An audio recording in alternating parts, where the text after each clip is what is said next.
সাদাকাল্লাহুল আলিয়্যুল আযীম। সকল প্রশংসার মালিককে আল্লাহ, সেই মহান রবের প্রশংসা করে যিনি আমাদের মালিক, হায়াতের মালিক, মৃত্যুর মালিক, রিজিকের বন্দোবস্তকারী, আসমান জমিনের সার্বভৌমত্বের অধিকারী, যিনি আরশের উপর সুমহান প্রতিষ্ঠিত, সকল কর্মের বিধায়ক, সকল বিষয়ের পরিচালক, সেই মহান রবের প্রশংসা করে যিনি তার দেওয়া হেদায়েতের বাণী আল কোরআনের 90 নম্বর সূরা সূরাতুল বালাদ এর প্রথম থেকে আজকের এই দর্শে আমাদেরকে বসার তৌফিক দান করেছেন। সেজন্য রব্বুল আলামিনের প্রশংসা করে অন্তরের অন্তঃস্থল থেকে কালিমাতুশ শুকরিয়া আদায় করে বলুন আলহামদুলিল্লাহ।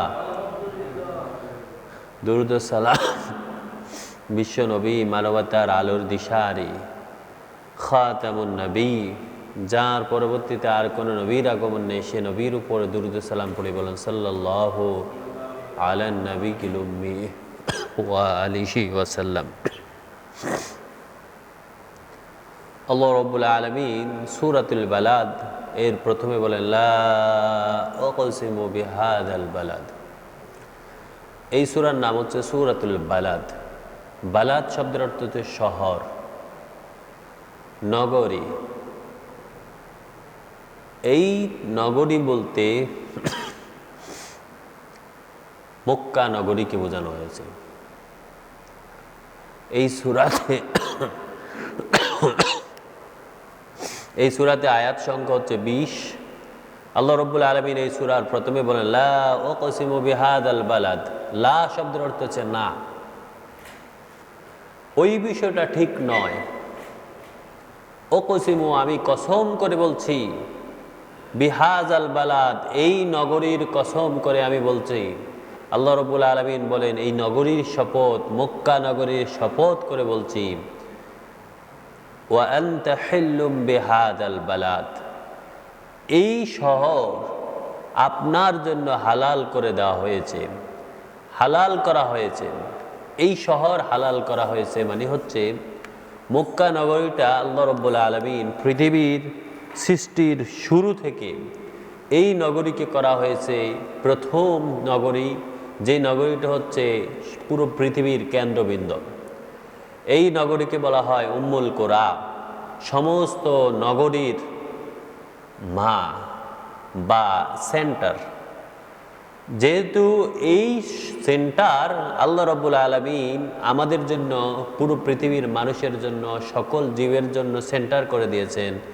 আর এই সেন্টারের ব্যাপারে বলা হয়েছে যে এই শহরে কখনো কেউ কোনো ধরনের হট্টগোল বা কোনো ধরনের যুদ্ধ, হত্যা অথবা রক্তপাত, এটা সব সময়ের জন্য এটা হারাম ছিল। কিন্তু আল্লাহ রাব্বুল আলামিন বলেন ও রাসূল, আপনার জন্য কিছু সময়ের জন্য আমি আপনার জন্য এটা হালাল করেছি। কারণ এই পবিত্র নগরীকে এমন কিছু কাফেররা, অপবিত্র লোকেরা, যারা সমাজে বিশৃঙ্খলা সৃষ্টি করে, তারা এটাকে কুক্ষিগত করে রেখেছে, দখল করে রেখেছে। এই দখল মুক্ত করার জন্য সামান্য সময়ের জন্য এখানে আপনার জন্য এটা বৈধ করা হয়েছে। আপনি এখানে সামরিক অভিযান চালাতে পারেন। আর এই সূরার প্রথমে যে বলা হয়েছে লা উকসিমু বিহাযাল বালাদ, ওই কথাটা সত্য নয়, আমি এই কসম করে বলতেছি এই শহরের। এই সূরার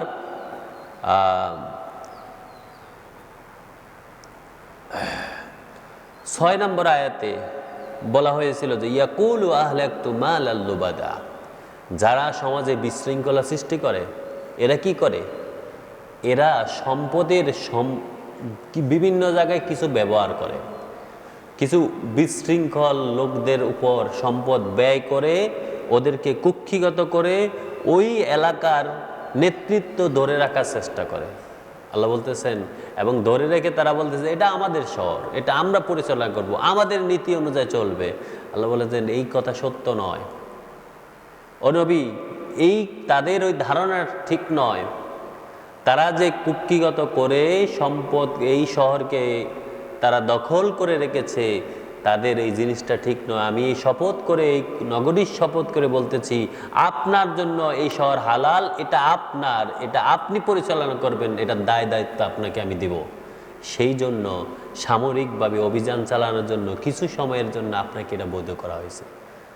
বিশেষ করে মক্কা বিজয়ের সময় রাসূলুল্লাহ সাল্লাল্লাহু আলাইহি ওয়াসাল্লাম যখন এই পবিত্র নগরীতে সামরিক অভিযান চালান, আল্লাহ রাব্বুল আলামিন যাতে কোনো রক্তপাত না হয় সেই বন্দোবস্ত করে দিয়েছেন। কাফেররা অনায়াসে এসে মক্কার সমস্ত সেই বিশৃঙ্খলকারী যারা মক্কাকে কুক্ষিগত করে রেখেছে, মক্কার নেতৃত্ব ধরে রেখেছিল, তারা এসে রাসূলুল্লাহর হাতে চাবিটা দিয়ে বলতেছে, মুহাম্মদ তুমি এখন আমাদের সাথে কি আচরণ করবে বলো। রাসূলুল্লাহ বললেন, তোমরা আমার সাথে কি আচরণ চাও, আমার কাছ থেকে কি আচরণ চাও? আবু সুফিয়ান বলল, ভাতিজার কাছ থেকে চাচা যেই আচরণ চায় আমরা সেই আচরণ চাই। রসুলকে আল্লাহ বলতেছেন, আপনার জন্য এই যে হালাল করে দিয়েছি, আবার এটাকে আপনার অধীনস্থ করে দিয়েছি, এবং রক্তপাত বিহীন আপনি মক্কা শহরটা জয় করে বলেছেন। সুবহানাল্লাহ, সুবহানাল্লাহ। যেই শহরটাকে ধরে রাখার জন্য রসুলকে পর্যন্ত তারা মক্কা থেকে বের করে দিয়েছে, আর আল্লাহ রাব্বুল আলামিন কি সুন্দর করে মক্কাকে তাদের হাতে দিয়ে দিয়েছেন, রাসূলুল্লাহর হাতে দিয়েছেন। সুবহানাল্লাহ, সুবহানাল্লাহ। ওয়া ওয়ালিদিন ওয়া মা ওয়ালাদ, এবং আল্লাহ রাব্বুল আলামিন বলছেন শপথ পিতা এবং সন্তানের,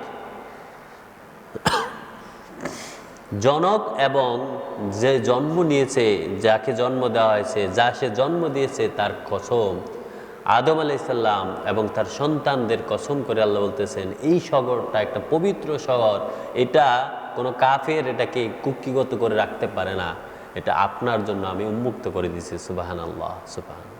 লাকাদ খালাকনাল ইনসানা ফি কাবাদ। এবার আল্লাহ রাব্বুল আলামিন মানুষদের কিছু ধরন বলতেছেন। আল্লাহ বলতেছেন, লাকাদ খালাকনাল ইনসান, আমি মানুষদেরকে তৈরি করেছি, মানুষদেরকে সৃষ্টি করেছি ফি কাবাদ, কষ্টের মধ্যে, শ্রমের মধ্যে, ব্যস্ততার মধ্যে। মানুষ সব সময় এটা ব্যস্তই থাকবে, এবং তাকে যেটাই দেওয়া হবে সে কিছুদিন পরে এটাতে অসহ্য হয়ে যাবে। যেমন একজন লোককে যে দায়িত্ব দেওয়া হয়, কিছুদিন পরে সে দায়িত্ব পালন করতে করতে বলে যে এটা এত কষ্ট, এটা আমি করতে পারবো না, এটা আর পারি না, এটা বাদ দিয়ে অন্য কিছু দাও। যেই কর্মী সে সব সময় তার কর্ম নিয়ে এত বিতৃষ্ণা সৃষ্টি করে, যে মালিক সেও কিন্তু কম নয়, সেও মনে করে যে না, এটা এত পেরেশানি, এত টেনশন আর নিতে পারি না। আল্লাহ বলেন, লাকাদ খালাকনাল ইনসানা ফি কাবাদ, আমি মানুষকে সৃষ্টি করেছি কষ্ট আর শ্রমের মধ্যে। কষ্ট করবে, শ্রম করবে, তবে যদি ধৈর্যহারা হয়ে যায় তখন সে বিফল হয়ে যাবে। আর যদি ধৈর্য ধারণ করে তাহলে আমি যেখানে যে দায়িত্ব তাকে দিয়েছি সেখানেই সফলতা লাভ করবে। সুবহানাল্লাহ, সুবহান। কিছু লোক আছে দেখবেন বিতৃষ্ণা হয়ে ওই জায়গাটাকে সরে যায়, আর ধীরে ধীরে সে ভূমিহীন হয়ে যায়, তার কোথায়ও ঠাঁই হয় না, সে কোথায়ও আর দাঁড়াতে পারে না। কিন্তু সে যদি ওই সময় ধৈর্য ধারণ করে, তাকে যে দায়িত্ব দেওয়া হয়েছে, সে মালিক হোক, কর্মী হোক, পরিচালক হোক, অথবা যাই কিছু হোক না কেন, কষ্টের মধ্যে যদি সে ধৈর্য ধারণ করে বসে থাকে, আল্লাহ বলেন এই যে কষ্টটাকে আমি তোমার সাথে ওতপ্রোতভাবে জড়িত করে দিয়েছি, এটাই হচ্ছে তোমার দায়িত্ব, এখানে তুমি ধৈর্য ধারণ করো, কিছুক্ষণ পরে, কিছুদিন পরে এই শ্রম তোমার এটা সার্থক হবে, তুমি এটার ফল ভোগ করবা, এটা তোমার অধীনস্থ হয়ে যাবে। সুবহানাল্লাহ, সুবহানাল্লাহ। আয়াহসাবু আল্লা ইয়াকদিরা আলাইহি আহাদ, মানুষ কি ধরে নিয়েছে যে সে কি মনে করেছে তার হিসাব কি এরকম যে আল্লা ইয়াকদিরা আলাইহি আহাদ, কেউ তার উপর ক্ষমতাবান নেই, কেউ তার ক্ষমতাকে, কেউ তাকে ধরবে না, পাকড়াও করবে না, তাকে কেউ কোনোভাবে জিজ্ঞাসা করবে না। সে কি ধরে নিয়েছে সে যে জয়ী হয়ে গেছে? সে জয়ী হবে না, যে তার উপরে কেউ জয়ী হবে না, কেউ তারে ধরবে না। আল্লাহ রাব্বুল আলামিন মানুষকে জিজ্ঞাসা করতেছেন, তোমরা কি এই ধারণা করে বসে আছো? তোমাকে যে দায়িত্ব দেওয়া হয়েছে, যে এলাকায় দেওয়া হয়েছে, যা কিছু দেওয়া হয়েছে, তোমার হেদায়েতের জন্য যে কোরআন দেওয়া হয়েছে, তুমি কি ওই কোরআন থেকে বিমুখ হয়ে পড়েছো? তুমি কি মনে করেছো বিমুখ হয়ে তুমি বেঁচে যেতে পারবে? তোমার কেউ ধরবে না, কেউ পাকড়াও করবে না, কেউ তোমার সেই দিন বিচারের মুহূর্তে দাঁড় করানো হবে না। তারা কি এরকম ধারণা করে বসে আছে? এমন কি যেই সব কাফেররা ওই মক্কাকে কুক্ষিগত করে রেখেছে, ইয়াকুলু, তারা বলতে থাকে আহলাকতু মালাল লুবাদা, আমরা তো অর্থ সম্পদ কত ব্যয় করেছি এটাকে আমরা নেতৃত্ব ধরে রাখার জন্য, মানুষদের উপর, বিভিন্ন গোত্রের উপর, বিভিন্ন দলের উপর, বিভিন্ন ধরনের শ্রেণীর উপর আমরা কত কিছু ব্যয় করেছি, সুতরাং এটার দায়িত্ব আমাদের, আমরা এটাকে কুক্ষিগত করব, আমরা মক্কাকে গ্রহণ করব, আমরা মক্কাকে অধীনস্থ করে রাখবো। আলাম নাজআল লাহু আইনাইন আয়াহসাবু আল্লাম ইয়ারাহু আহাদ, সে কি মনে করেছে তাকে কেউ দেখছে না, কেউ তার পর্যবেক্ষণে রাখে না? সে কোথায় থেকে সম্পদ আনে, কোথায় ব্যয় করে, কি কাজে ব্যয় করে, তার উদ্দেশ্য কি? যারা মক্কাকে ধরে রেখেছে তাদের উদ্দেশ্যই ছিল কিভাবে মক্কায় বিশৃঙ্খলতা সৃষ্টি করে তারা নেতৃত্ব দিয়ে তারা নেতৃত্ব গ্রহণ করবে। কিছু লোক আছে দেখবেন ওই টোকাইদেরকে বিভিন্ন টাকা পয়সা দিয়ে বিভিন্ন জায়গায় আগুন দেয়, বিভিন্ন লোকদের সাথে ঝগড়া লাগাই দেয়, অতঃপর তারা যা নেতৃত্ব দিয়ে টোকাইরে দুইটা থাপ্পড় দিয়ে সরাই দেয়, আর মানে অটোই ওই ব্যক্তি আরেকজন ব্যক্তির উপর নেতৃত্ব নিয়ে দিয়েছে।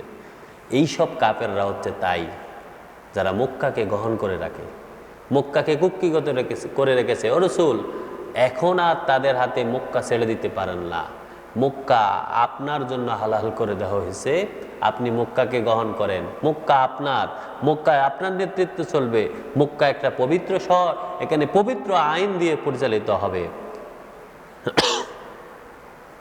আলাম নাজআল লাহু আইনাইন, আল্লাহ বলেন আমি কি মানুষদেরকে সৃষ্টি করি নাই দুইটি চোখ দিয়ে? আমি কি তারে দুইটি চোখ দান করি নাই? ওয়ালিসানাও ওয়া শাফাতাইন, এবং তাকে একটি জিহ্বা এবং দুইটি ঠোঁট দান করি নাই?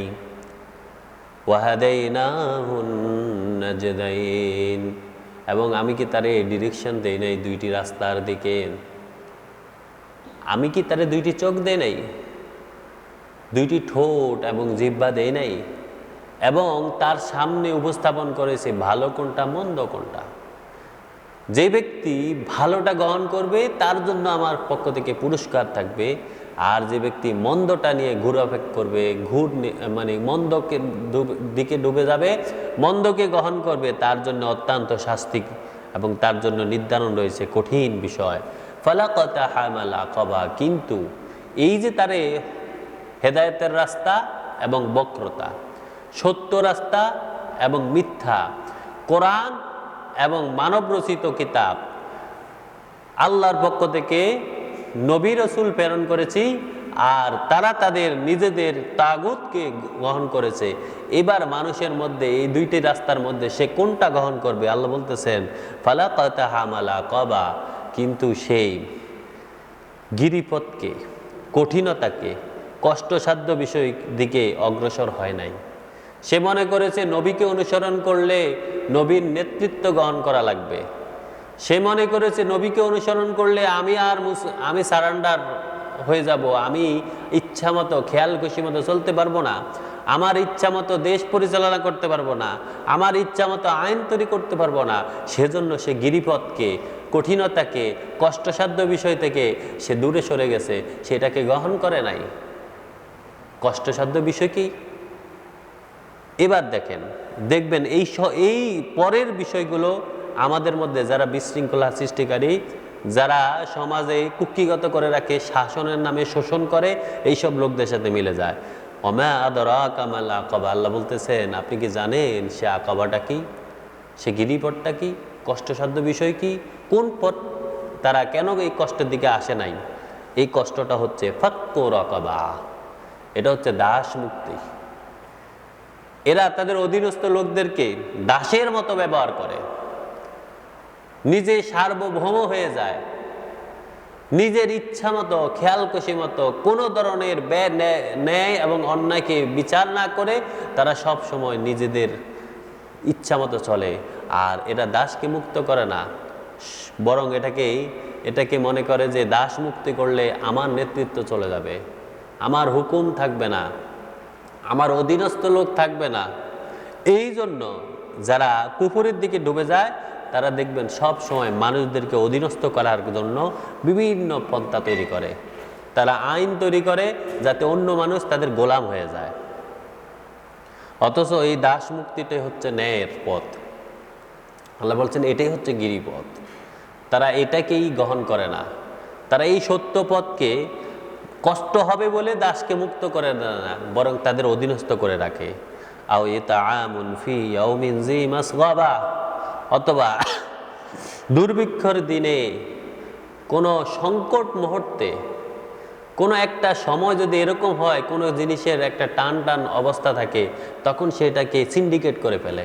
যেমন আমাদের দেশে এখন বর্তমানে চলতেছে তেল দিয়ে, গাড়ির তেল দিয়ে।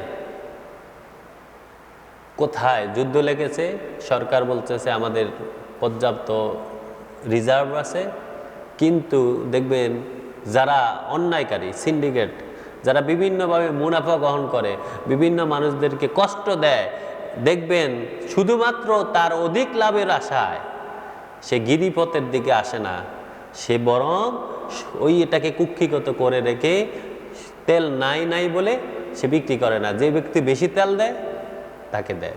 কিছুদিন আগে গেছে গ্যাস সিলিন্ডার নিয়ে, আল্লাহ বলতেছেন এইসব লোকেরা হচ্ছে সেই সব লোক যারা মক্কা নগরীকে ইতিপূর্বে দখল করে রেখেছে।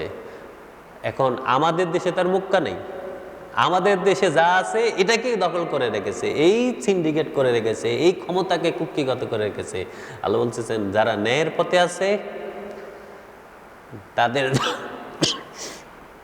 তাদের জন্য এটা হালাল হয়েছে যে তারা এই সিন্ডিকেট ভেঙে দিবে। ও রাসূল, আপনার জন্য মক্কাকে উন্মুক্ত করে দেওয়া হয়েছে, আপনি ওই সব লোকদেরকে সরাইয়া দেন। আপনার জন্য যেই মক্কা নগরীতে কোনোভাবে সামরিক অভিযান পরিচালনা করা বৈধ ছিল না, আপনার জন্য এই কিছু সময়ের জন্য এটা বৈধ করা হয়েছে। কারণ এই সব লোকেরা সত্য বিমুখ, তারা মানুষদেরকে অধীনস্থ করে রাখে, দাস বানাইয়া রাখে, তারা সংকট তৈরি করে, মানুষদেরকে দুর্ভিক্ষের সময় মানুষদেরকে কঠিনতার দিকে ঠেলে দেয়।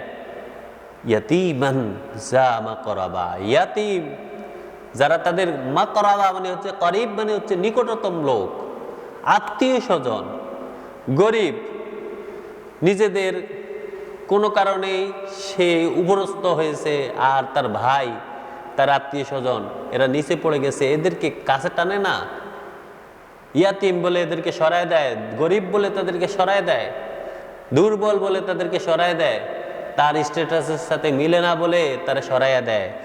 এই সব লোকেরাই হচ্ছে তারা যারা এই গিরিপথের মধ্যে প্রবেশ করে না, যারা সারেন্ডার করে না, যারা ইসলাম গ্রহণ করে না, যারা আল্লাহর কাছে আত্মসমর্পণ করে না। আও মিসকিনান যা মাতরাবা, অথবা ধূলি ধূসর, রুটলেস, পথহারা, গৃহহীন ওই মানুষদেরকে, ওই গরিবদেরকে কোনো সম্পদ ব্যয় করে না, বরং তাদেরকে নিয়ে হাসাহাসি করে যে দেখো কত গরিব। আল্লাহ বলছেন এরাই হচ্ছে আসল কথা, এরাই হচ্ছে সত্যের পথে আসে না, এরাই সত্য বিমুখ, এরাই আসলে সমাজের বিভিন্ন নেতৃত্বকে কুক্ষিগত করে রেখে সমাজে বিশৃঙ্খলতা সৃষ্টি করে। ও রাসূল, আপনি এদের হাতে আর মক্কা ছেড়ে দিবেন না, এদের কাছ থেকে মক্কা গ্রহণ করে নেন। সেই জন্য আপনার জন্য মক্কাকে হালাল করা হয়েছে, আপনি সামরিক অভিযান পরিচালনা করে মক্কাকে উদ্ধার করুন, ওই সব দখলবাজদের থেকে আপনি মক্কাকে নিয়ে নেন, এটাকে পবিত্র আইন দিয়ে পরিচালনা করুন। সুম্মা কানা মিনাল্লাযীনা আমানু, এরপর আল্লাহ বলেন যারা ঈমানদার এই সব লোকদেরকে, আল্লাহ বলছেন যে আমি মানুষদেরকে সৃষ্টি করেছি ফিকাবাত, কষ্ট ক্লেশের মধ্যে, তার অবস্থা হচ্ছে ব্যস্ততার মধ্যে, তার সব জায়গায় এমন যে কিছুক্ষণ কাজ করার পরে তার অসহ্য লাগতে পারে, একটু দায়িত্ব বেশি হলে তার কাছে এটা পেরেশানি লাগতে পারে। আল্লাহ বলছেন এই জায়গায় গিয়ে যারা ঈমানদার তাদের দায়িত্ব হচ্ছে সুম্মা কানা মিনাল্লাযীনা আমানু, তাদের মধ্যে যারা ঈমানদার, ওয়াতাওয়াসাউ বিস-সাবর, তাদেরকে যে দায়িত্ব দেওয়া হয়েছে ধৈর্যের সহিত, কষ্ট হলেও ওই কষ্টের মধ্যে থেকে এটাকে উদ্ধার করা। ঈমানদারেরা কি করে? তাদেরকে আল্লাহ রাব্বুল আলামিন যে দায়িত্ব দিয়েছেন, সে মালিক হোক, ধৈর্য ধরে বসে থাকে। যেই সব লোকেরা তাকে পেরেশানিতে ফেলা, অচিরে এমন একটা সময় চলে আসে ওই পেরেশানি থেকে মুক্ত হওয়ার উত্তম সিদ্ধান্ত নিতে পারে। আবার যেই সব লোকেরা যেই কাজে থাকুক না কেন, আল্লাহ বলেন ঈমানের সহিত যে ব্যক্তি ধৈর্য ধারণ করে অচিরেই তার জন্য রয়েছে ওয়াতাওয়াসাউ বিস-সাবরি ওয়াতাওয়াসাউ বিল মারহামা, ঈমানের সহিত থাকবে এবং রহম করবে, দয়া করবে। আমাদের এই জায়গায় অনেক লোকই ফেল করে, সামান্য সাংসারিক কষ্ট নিয়ে একটু অসুবিধা হলে গিয়ে আত্মহত্যা করে বসে থাকে। আল্লাহ বলছেন ওই ব্যক্তি শুধু ওই ধৈর্য না থাকার কারণে, নিজের প্রতি রহম না করার কারণে, উত্তম সিদ্ধান্তের জন্য বসে না থাকার কারণে সে আস্তে আস্তে ঈমান হারা হয়ে যায়, সে পথভ্রষ্ট হয়ে যায়। আমার পথে আর গিরিপথে সে আর প্রবেশ করলো না, কষ্টর বিষয়ে সে আর এক হইল না, সে আমার কাছে ধরা দিল না, সে গিরিপথে প্রবেশ করলো না, যার কারণে তার কাছে এটা অসহ্য হয়ে গেল, সে ঈমান হারা হয়ে গেল। কিন্তু ঈমানদার ব্যক্তি যে, সে অত্যন্ত কঠিন মুহূর্তে, যেমন আপনার অধীনস্থ, আপনি যার অধীনে, সেই লোকে আপনাকে একদিন বকা দিতে পারে, কিন্তু যদি বকা দেওয়ার সাথে সাথে আপনি ধৈর্য হারা হয়ে না আর চাকরি করবো না, আর কাজ করব না, তার মানে এখানে বুঝে যাবে যে আসলেই আপনি গিরিপথে প্রবেশ করলেন না। প্রত্যেকটা লোকের জন্য আলাদা আলাদা সিচুয়েশন হতে পারে। আল্লাহ রাব্বুল আলামিন বলেন সুতরাং সুম্মা কানা মিনাল্লাযীনা আমানু, তোমাদের মধ্যে যে ব্যক্তি তখন ঈমান রাখবে, ওয়াতাওয়াসাউ বিস-সাবরি, ধৈর্য ধারণ করবে, ওয়াতাওয়াসাউ বিল মারহামা, এবং রহম করবে, দয়া প্রদর্শন করবে, নিজের প্রতি সহানুভূতি প্রকাশ করবে, তার সে আসলে গিরিপথে প্রবেশ করলো, সেই আসলে আমার রাস্তায় চলে এসো।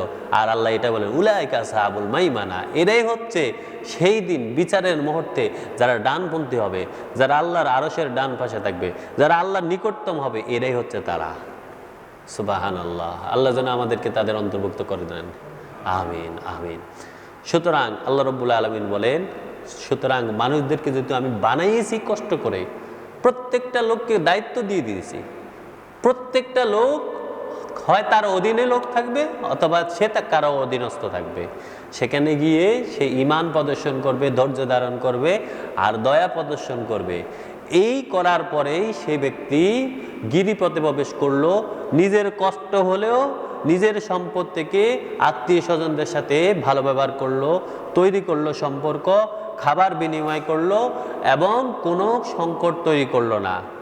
আমাদের দেশে এরকম হয় না যে কর্মীরা কিছু কিছু হইলে কয়েকজনে মিলে একটা সিন্ডিকেট কইরা মালিকরে এমন একটা প্যাস কলে ফেলাই দেয়। আল্লাহ বলছেন এটাই কিন্তু গিরিপথে সে ব্যক্তি প্রবেশ করলো না, এটা তার ঈমান হইল না, এটা তার ঈমান প্রদর্শন হইল না। যে ব্যক্তি ঈমান প্রদর্শন করতে পারবে না সে কিন্তু ডানপন্থী হতে পারবে না। সে ব্যক্তি কিন্তু আল্লাহর পক্ষ থেকে যাদেরকে ক্ষমা করা হবে, যাদেরকে আল্লাহ বলতেছেন তারা এরাই হচ্ছে সেই ডান পাশের লোক, যারা সৌভাগ্যশীল, এরা কিন্তু তারা নয়। এরা কারা?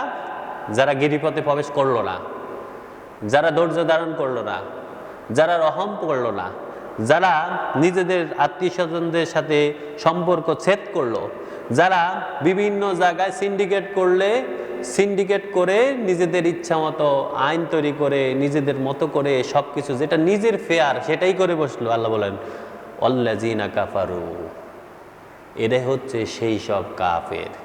বিআয়াতিনা, আমি যে নিদর্শন দিয়েছি, আমি যে হুকুম দিয়েছি, এরা হচ্ছে তারা যা আমার হুকুমকে অস্বীকারী, গোপনকারী, আমার হুকুমের সাথে তার কোনো সম্পর্ক হয় না।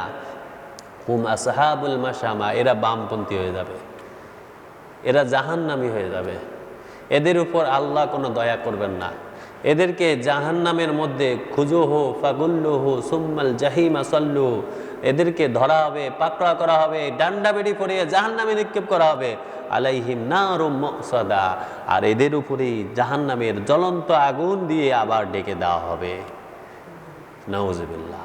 আল্লাহ বলছেন এরাই হচ্ছে তারা যারা আত্মসমর্পণ করতে পারে না, যারা ধৈর্য ধারণ করতে পারে না, যারা নিজেদের একটু কষ্টের কারণে অন্য লোককে বিপদের দিকে ঠেলে দিয়ে, যে দায়িত্ব তারা দেওয়া হয়েছে, এমন একটা মুহূর্তে নিজের একটু কষ্ট হবে বলে সেখান থেকে সরে যায়, আর অন্য লোককে, তার অধীনস্থ লোকদেরকে অথবা তার মালিককে, তার বন্ধুকে অথবা সমাজের এমন একটা বিশৃঙ্খলার সময় সে সরে যায় আর বিশৃঙ্খলা সৃষ্টি করে এখানে একটা মেসাকার হয়ে যায়। আল্লাহ বলেন এই সব লোকেরা হচ্ছে বামপন্থী, এরাই হচ্ছে জাহান্নামী, এরাই হচ্ছে কাফের, এরাই ওই গিরিপথে প্রবেশ করলো না, আর এদেরকে আল্লাহ রহম করবে না। আল্লাহ যেন এদের থেকে আমাদেরকে সম্পূর্ণ মুক্ত করে দেন। আমিন। ওমা তৌফিক ইল্লা বিল্লাহ। সুবহানাকাল্লাহুম্মা বিহামদিক আশহাদু আল্লা ইলাহা ইল্লাল্লাহ আস্তাগফিরুকা ওয়া আতুবু ইলাইক। আসসালামু আলাইকুম ওয়া রাহমাতুল্লাহি ওয়া বারাকাতুহু।